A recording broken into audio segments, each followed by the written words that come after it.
সুপ্রিয়াদিকে আমি খুব নিকটস্থ চিনতাম, যারা উত্তম কুমারের সাথে কাজ করেছেন। সুপ্রিয়াদির সাথেও আমার যোগাযোগ দীর্ঘদিনের ছিল। মাধবীদিকে চিনি, সাবিত্রীদিকে চিনি, শর্মিলাদিকে চিনি, তনুজাদিকে চিনি, কখনো কখনো ইন্টারন্যাশনাল ফিল্ম ফেস্টিভ্যালে দেখাও হয়েছে। সৌমিত্রদাকেও দেখেছি, কিন্তু উত্তম কুমারের সাথে কোনোদিনও দেখা হয়নি।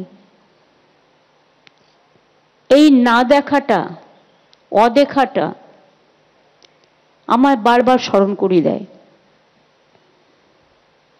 কিন্তু ছোটবেলায় আপনারা জানেন ভবানীপুরে অনেকগুলো সিনেমা হল ছিল, পূর্ণ, ইন্দিরা, ভারতী, ওদিকে বসুশ্রী।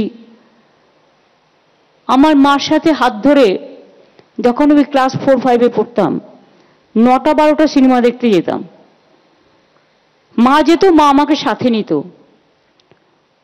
আর তখন পুরিয়া চানাচুরের প্যাকেট পাওয়া যেত, চানাচুরের প্যাকেট খেয়ে আমি ঘুমিয়ে পড়তাম, মা সিনেমাটা দেখত। কিন্তু তাতেই যে গানগুলো শুনতাম এত অপূর্ব, এত মাধুর্যপূর্ণ, সেই গানগুলো আজও আমাদের জীবনে, আমাদের ঠোঁটস্থ।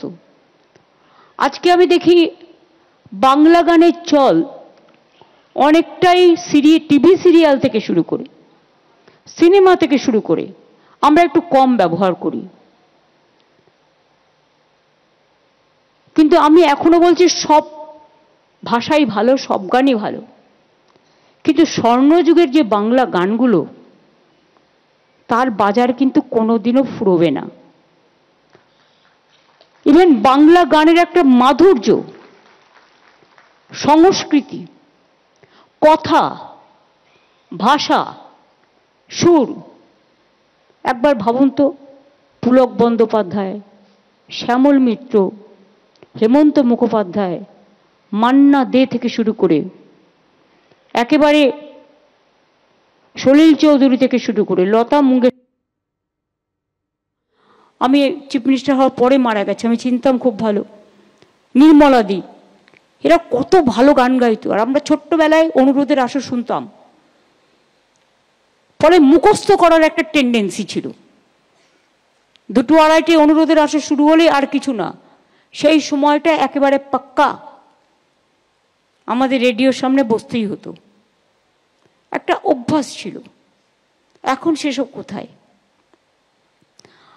আপনারা শুনলে খুশি হবেন, মায়ানমারের কনসুলেট জেনারেল, বাংলাদেশের এবং রাশিয়ার, তারা এসছেন আমাদের মঞ্চে।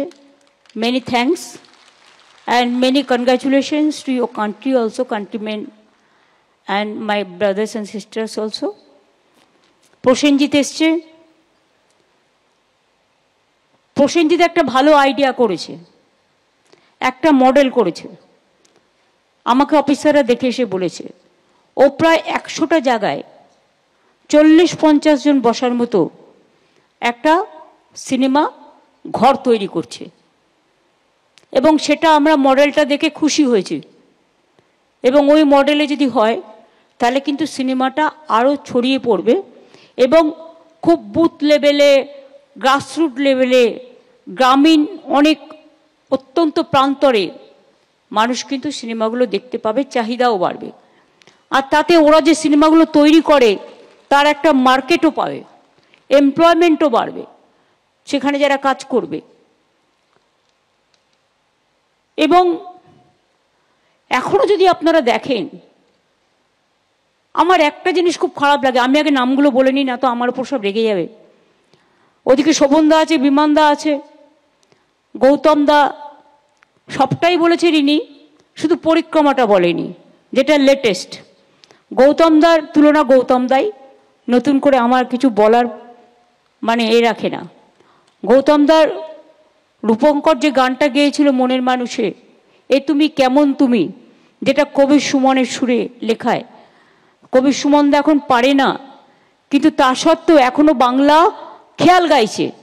আর বাংলা খেয়াল বারবারই পাঠায় আমাকে, এবং আমি বাংলা খেয়ালের প্রোগ্রামও সঙ্গীতের প্রোগ্রামের সাথে যুক্ত করে দিয়েছি, যাতে কবিরদার মনের ইচ্ছাটা পূর্ণ হয়।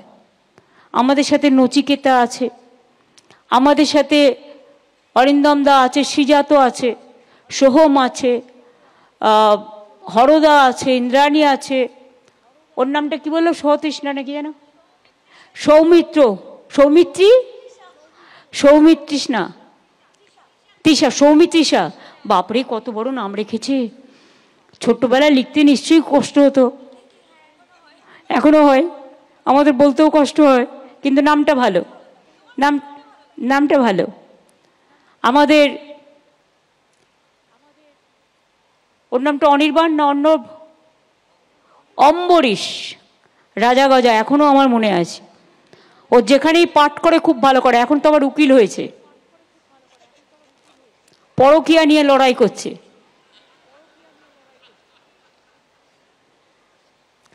রিজি আছে, খুব ভালো ছেলে, অনেক প্রোগ্রাম করেন। ইমন এসছে, বিখ্যাত গান গায়, এবং ওর সবচেয়ে প্রিয় আমার গানটা হচ্ছে আমার হিয়ার মাঝে লুকিয়ে আছো। আমি দেখি কে সবচেয়ে ভালো গানটা গাইছে, আমি বন্যা থেকে শুরু করে সবটা দেখেছি, কিন্তু সবচেয়ে ভালো গানটা তোমার, কাজে ওটা আমি শুনি। যেমন আমাদের শ্রীরাধা আছে, সব গান খুব ভালো গায়, কিন্তু শ্রাবণের ধারার মতো এই গানটা শ্রীরাধা দিয়ে একটু এক্সেপশনাল ভালো গায়, খুব মানায়। গার্গী দীর্ঘদিন অভিনয় করেছে, বেটার লেট দ্যান নেভার। আমাদের একটু দেরি হয়েছে, আমি সেই জন্য লজ্জিত। আমার সরি বলে ক্ষমা চেয়ে নিলেও হয়তো এটা খণ্ডন হবে না, তবুও আজকে এসছে, ওকে আমরা সম্মানিত করতে পেরেছি, আমরা নিজেরা নিজেদের গর্বিত মনে করছি। চন্দ্রিমা আমার ফাইন্যান্স মিনিস্টার, আমাদের দুজন বিশেষ করে টেকনিশিয়ান যারা জাতীয় পুরস্কার পেয়েছেন এবং তারা আজকে মহানায়ক পুরস্কার পেয়েছেন, আমি নিজে তাদের জন্য গর্বিত, এবং আপনারা সবাই ওনাদের জন্য একটু হাততালি দিন। ওরা যে কাজটা করে সেই কাজটা পেছন থেকে করে, ওরা না থাকলে কিছু হয় না। আমার সাথী ববি, ইন্দ্রনীল, অদিতি, অরূপ, শোভনদা, বিমানদা সহ সকলে, সামনেও অনেকে বসে আছেন, দেবা, বেউসা থেকে শুরু করে সবাই, সবার নাম হয়তো বলতে পারছি না। আমি আজও বলি ৪৫ বছর এটা, কিন্তু আজও পর্যন্ত আমরা কেউ উত্তম কুমারকে ভুলতে পেরেছি? কোনো দিন পারবো না। নামটাও যেমন উত্তম, কাজেও উত্তম।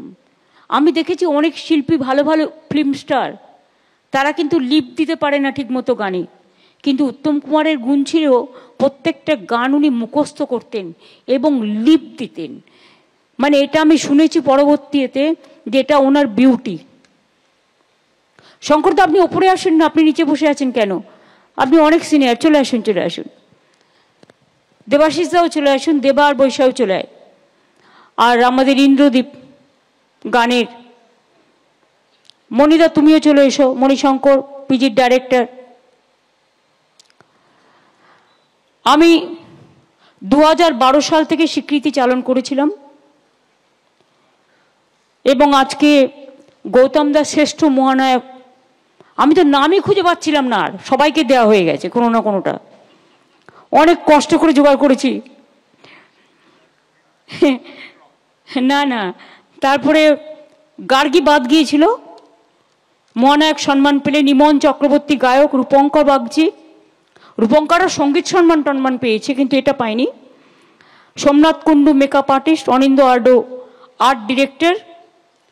এদের সম্মান জানাতে পেরে আমি নিজেকে গর্বিত মনে করছি।